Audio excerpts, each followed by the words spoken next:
আমরা অনেক সময়, বিশেষ করে যাদের সন্তান হয় না বা বড় কোনো আশা পূরণ হয় না, তখন হতাশ হয়ে বলে যে আল্লাহর ইনসাফ নেই, আমাকে সন্তান দিল না, আরেকজনকে সন্তান দিল, অথবা আমাকে ছেলে দিল না, আরেকজনকে ছেলে দিচ্ছে বারবার।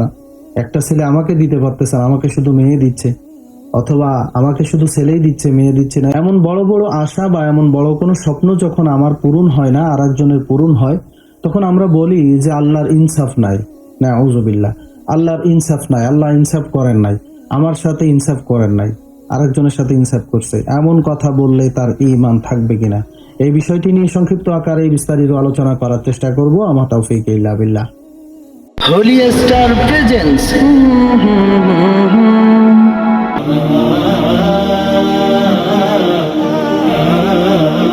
আসসালামু আলাইকুম ওয়া রাহমাতুল্লাহি ওয়া বারাকাতুহু।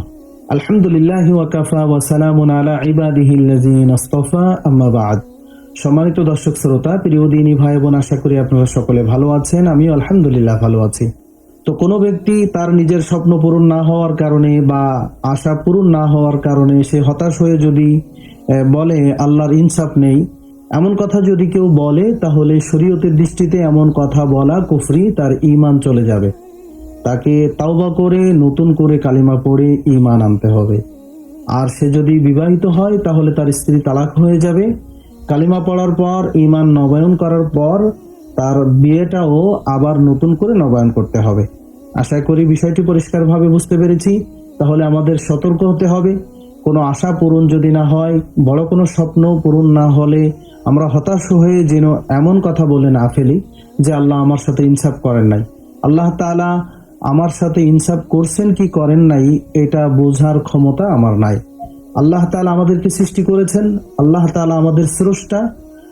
সুতরাং আল্লাহ তাআলাই আমাদের মঙ্গল অমঙ্গলের জন্য তিনি যথেষ্ট, তিনি জ্ঞাত।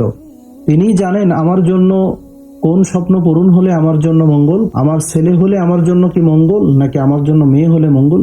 তিনি একমাত্র এটার আসল রহস্য তিনিই জানেন।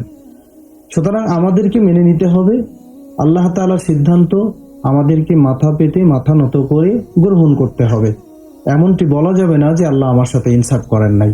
এ কথা থেকে অবশ্যই আমাদেরকে বিরত থাকতে হবে। আল্লাহ তাআলা আমাদের সকলকে এমন কথা থেকে হেফাজত করুন, আমিন।